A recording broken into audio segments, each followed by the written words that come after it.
अस्सलाम वालेकुम नाज़रीन, उम्मीद है आप बख़ैर व आफ़ियत होंगे। कंपनीज़ एक्ट 2017 का सेक्शन 426 इसका टाइटल है easy exit of a defunct company. आज हम डिस्कस करेंगे कि किस तरह आप इजीली एक डिफंक्ट कंपनी को बहुत लंबे प्रोसीजर को अडॉप्ट किए बग़ैर उसको क्लोज़ करवा सकते हैं। इस हवाले से हम न सिर्फ कंपनीज़ एक्ट 2017 की सेक्शन 2426 भी पढ़ेंगे, बल्कि उसके साथ ही जो इजी एग्ज़िट रेगुलेशंस हैं हम उसका भी थोड़ा सा रेलेवेंट सेक्शन देखेंगे। तो अगर आप मेरे चैनल पर नए हैं तो आपसे रिक्वेस्ट है कि आप मेरे चैनल को सब्सक्राइब कर लीजिएगा, और वीडियो अगर पसंद आए तो उसको लाइक कर दीजिएगा। और उसके अलावा अगर आपको कोई क्वेश्चन हो, कोई कमेंट्स हो तो आप ज़रूर कीजिएगा, इंशाल्लाह मैं रिस्पॉन्ड करूँगा। तो let's start section 426 easy exit of a defunct company. A company which ceases to operate and has no known assets and liabilities may apply to the registrar in the specified manner, seeking to strike its name off the register of the companies on payment of such fees mentioned in the 7th schedule। इसमें sub section 1 ये कहती है कि company जो कोई operations नहीं कर रही और उसके कोई एसेट्स और लायबिलिटीज़ भी नहीं है और वो डिफंक्ट है, यानी has been declared as defunct by SECP, तो वो अप्लाई कर सकती है कि उसका नाम रजिस्टर ऑफ कंपनीज से हटा दिया जाए, स्ट्राइक ऑफ कर दिया जाए, और उसकी कुछ स्पेसिफिक फ़ी है जो उसने पेमेंट करनी है under 7th schedule। After examination of the application, the registrar being satisfied may publish a notice in terms of subsection 3 of the section 425 of this act in the official gazette, and stating that at the expiration of 90 days from the date of that notice, unless cause is shown to the contrary, the name of the applicant company will be struck off the register of companies and the company will be dissolved. Such notice shall also be posted on the commission's website। तो section 425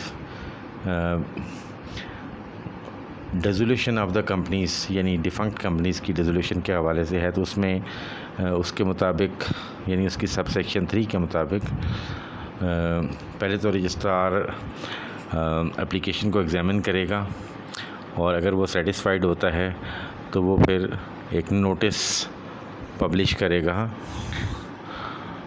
official gazette में, और उसमें ये कहा जाएगा कि 90 दिन यानी 90 डेज़ की एक्सपायरी के बाद, यानी नोटिस की पब्लिश होने के 90 दिन के बाद वो कंपनी का नाम स्ट्राइक ऑफ हो जाएगा, उसका नाम काट दिया जाएगा रजिस्टर ऑफ कंपनीज से, और वो कंपनी डिज़ोल्व हो जाएगी unless the cause is shown to the contrary. अब 90 दिन के अंदर अंदर अगर कोई रीज़न ऐसी मिलती है या कोई चैलेंज ऐसा मिलता है या कोई कंप्लेंट ऐसी मिलती है कि ये कंपनी ऑपरेशंस में है या ये कंपनी कोई एसेट्स ओन करती है, तो अगर ये नहीं है तो फिर उसका नाम स्ट्राइक ऑफ कर दिया जाएगा, और ये नोटिस कमीशन की वेबसाइट पे भी डिस्प्ले किया जाएगा, पोस्ट किया जाएगा।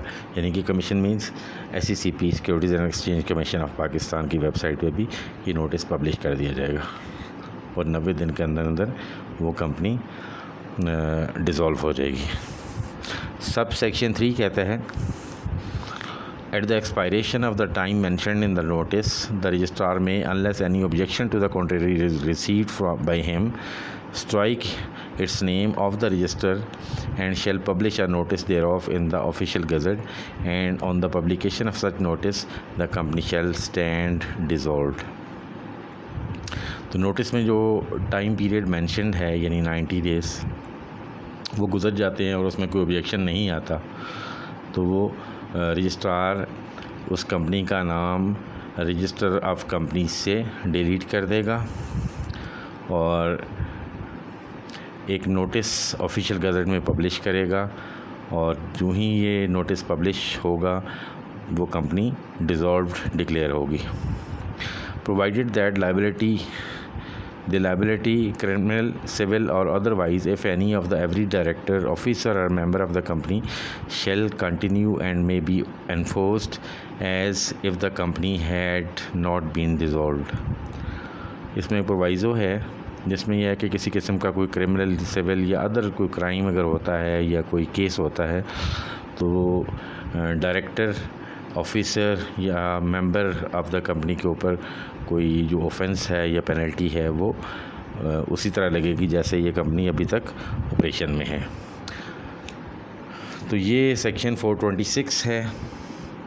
और इसी तरह अगर हम SECP की वेबसाइट के ऊपर देखें तो इजी एग्ज़िट रेगुलेशंस हैं, उसमें समरी दी हुई है कि कैसे एक कंपनी, डिफंक्ट कंपनी जो है वो इजी एग्ज़िट रेगुलेशंस के मुताबिक वो डिज़ोल्व की जा सकती है। All the private and public unlisted companies including associations not for profit licensed under section 42 of the Companies Ordinance 1984 can file application for striking their name off the register of companies under Companies Easy Exit Regulations 2014 except the following। मैंने कहा जी public, private यानी public unlisted companies और private companies और not for profit companies जो under section 42 register होती हैं वो apply कर सकती हैं इजी एग्ज़िट रेगुलेशन के तहत अपनी कंपनी का नाम रजिस्टर ऑफ कंपनीज से निकालने के लिए या डिज़ोल्व करने के लिए।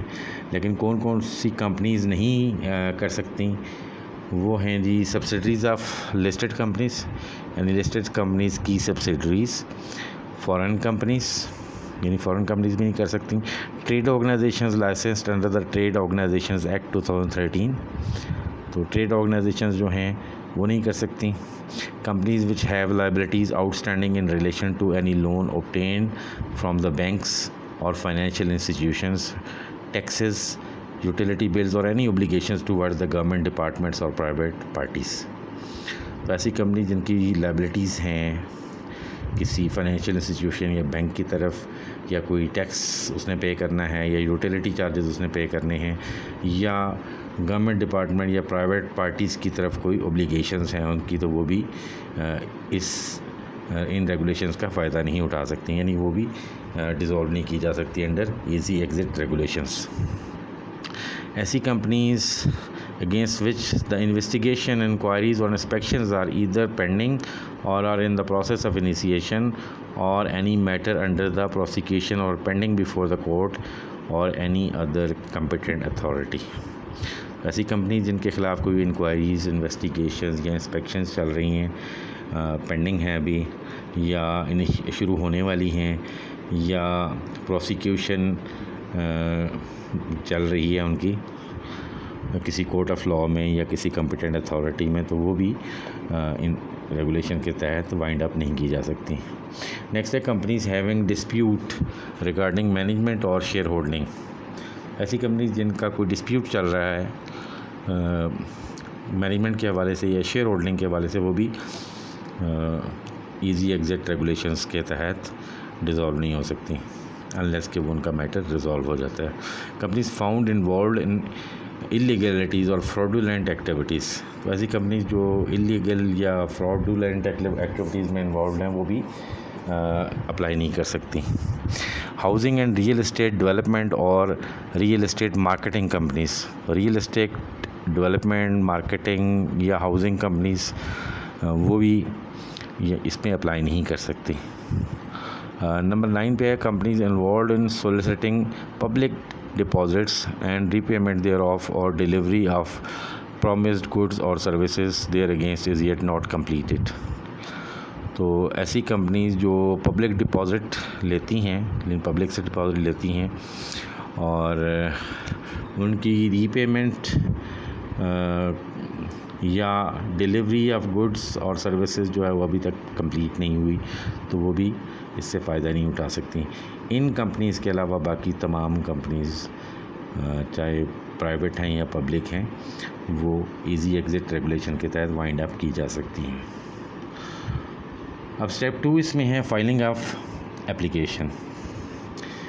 उसमें मैनुअल अगर आप उसको अप्लाई करते हैं तो उसमें एक एप्लीकेशन होती है, एक मेंबर्स रेजोल्यूशन होती है, यानी एप्लीकेशन जो फॉर्म EE1 है, मेंबर्स रेजोल्यूशन फॉर्म EE2 है, डिक्लेरेशन या इंडेमनिटी वो फॉर्म EE3 है, और एक ऑडिटर्स का सर्टिफिकेट है वो EE4। तो ये 4 डॉक्यूमेंट्स जो हैं वो सबमिट करने होते हैं। लेकिन अब ये सारा प्रोसेस जो है वो ऑनलाइन अवेलेबल है, तो आप वहीं पे ये चीज़ें फिल करके चीज़ें अटैच कर सकते हैं। स्टेप 3 वो है the payment of fees. Companies act का अभी मैंने आपको बताया था कि फ़ीस जो हैं वो अगर आप ऑनलाइन सबमिट करते हैं तो वो 5000 रुपीज़ है इसकी फ़ी, और अगर आप मैनुअल सबमिशन करते हैं तो इसकी फ़ी 10,000 है। और नोट्स इसमें यह है कि the fee for submission of documents electronically shall be applicable only for the documents for which the facility of filing और lodging the documents electronically has been provided by the commission.